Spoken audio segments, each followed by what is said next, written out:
When I was a small girl, my mother used to sometimes stop talking to me. Whenever I misbehaved or whenever I did something wrong, she would stop talking to me. And I had to literally go to her, talk to her, plead, and say, Mama, please talk to me. Because as a child, you're very, very attached to your parents. You love your parents a lot because you see them as your protectors, you see them as the people who you can always go to, the people who take care of you, the people who literally give you food to eat, the people who provide things for you, the people who look after you. They are giving you the comfort, and suddenly that person stops talking to you because you have done something wrong. It really, really hurts. And this was not a one time affair. This used to happen almost every single time I used to commit an error. So, somewhere I developed this fear in my heart that if I do something wrong, my mom is not going to talk to me. And I'm not sure how many of you could relate to it or would have experienced something similar while growing up, but this was my experience. And as a child, you absolutely love your mother. So this is not against my mother as such. In fact, I think my mother will watch this video and she might say that, what are you doing on internet talking about my parenting? You are like telling people that my mother ill-treated me. No, no. In fact, it's not that same. I'm not saying that my mother ill-treated me, because sometimes parents do things without realizing how deeply it can affect a child. And I'm bringing this up because as I grew older, I gained more wisdom and I started observing people and relationships.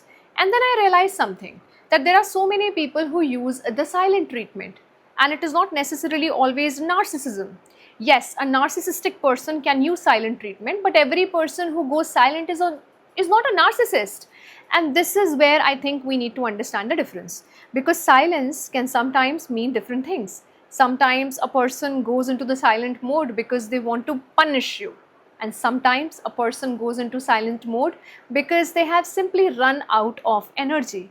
And they have tried so much. Maybe they're someone who have explained so much.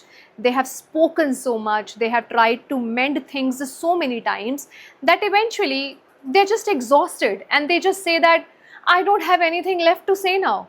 And that is a very, very different kind of silence. So let me give you an example. So let's say a husband keeps telling his wife that something is hurting me. He explains it once, he explains it twice, or maybe again and again. They have arguments about it, then they try to resolve it, but nothing changes. So after a point, he stops talking about it. Now the wife may feel, and she might say that he's giving me the silent treatment, but maybe he's not trying to punish her. Maybe he's just exhausted. Maybe he's just done. Maybe he has just reached a point where he thinks that I've already said everything I had to say. What's the point of saying it again now? Like, energy completely exhausted. Sometimes silence comes from giving up as well. Sometimes it comes from a deep hurt. And sometimes it comes because a person doesn't know how to handle confrontation. Maybe they grew up in a home where people shouted a lot. Maybe disagreements always become ugly. So when somebody raises their voice or becomes aggressive, they simply shut down. There are people like that. They don't know what to do in such scenarios. They don't know what to say in such scenarios. They don't even know how to respond. So they become quiet or silent. But that doesn't necessarily mean that they don't care. It may simply mean that they don't know how to deal with that situation. So if you are the person who has gone silent, ask yourself this one question. Have I actually communicated what I needed clearly? Because sometimes we keep expecting people to understand what we are feeling without actually telling them. We give them hints. We expect them to understand those hints. We try again by doing the same thing. And then we get tired and then we shut down.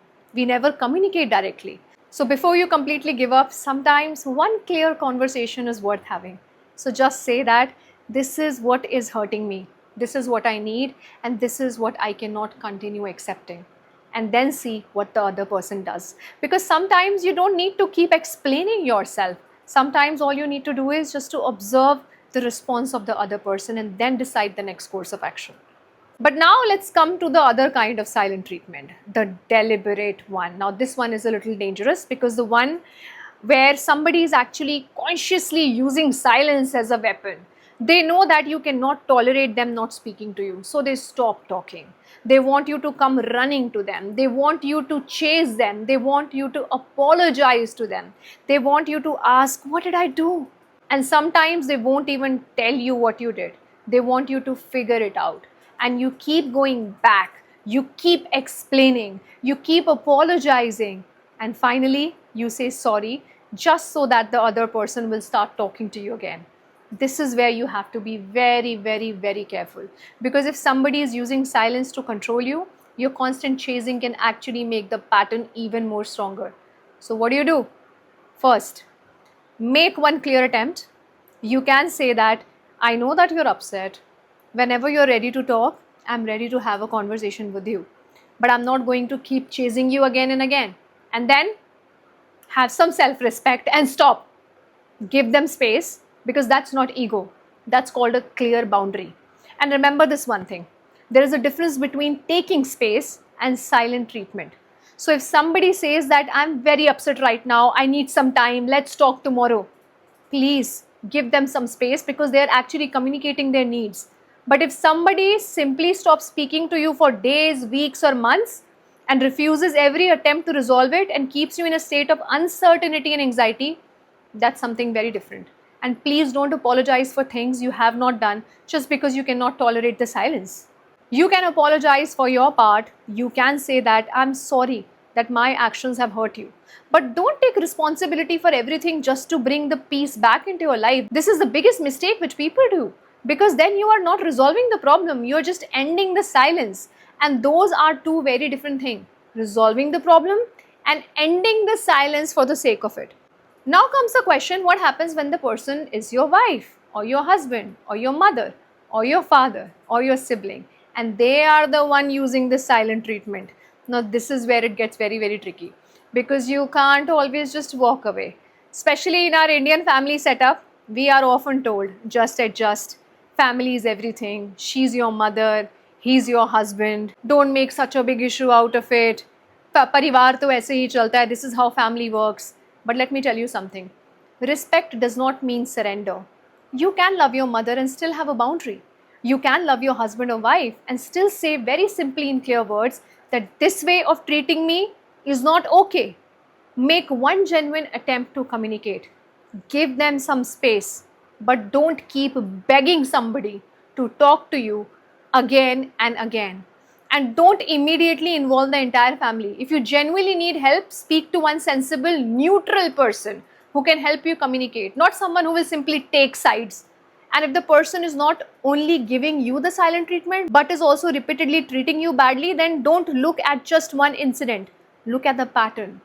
If it is bad treatment, silence, you're chasing, you're apologizing, and you're getting that temporary peace, and then it happens again, then my dear friend, something needs to change here. And that change may have to come from how you respond to this pattern. And finally, I want to say something which may be very difficult to hear and may hurt some of you, because sometimes some relationships are simply beyond repair. Sometimes you have tried, sometimes you have spoken, sometimes you have explained, you have forgiven, you have given them chances, you have given them space, and then nothing changes. So at some point, you have to ask yourself, am I trying to repair something that is no longer repairable? Because there is a difference between giving up too soon and recognizing that you have tried enough. If you have genuinely reached that point, please don't keep dragging the relationship simply because you're afraid of letting go. Not every ending needs a fight. Not every relationship needs a villain.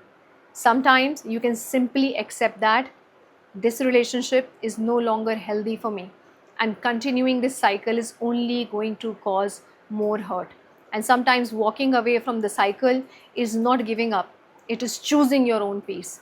So the next time somebody goes silent on you, please don't immediately ask, how do I make them talk to me again? First ask, why are they silent? Are they hurt? Are they exhausted? Are they overwhelmed with life or their work? Or are they deliberately trying to punish me or control me?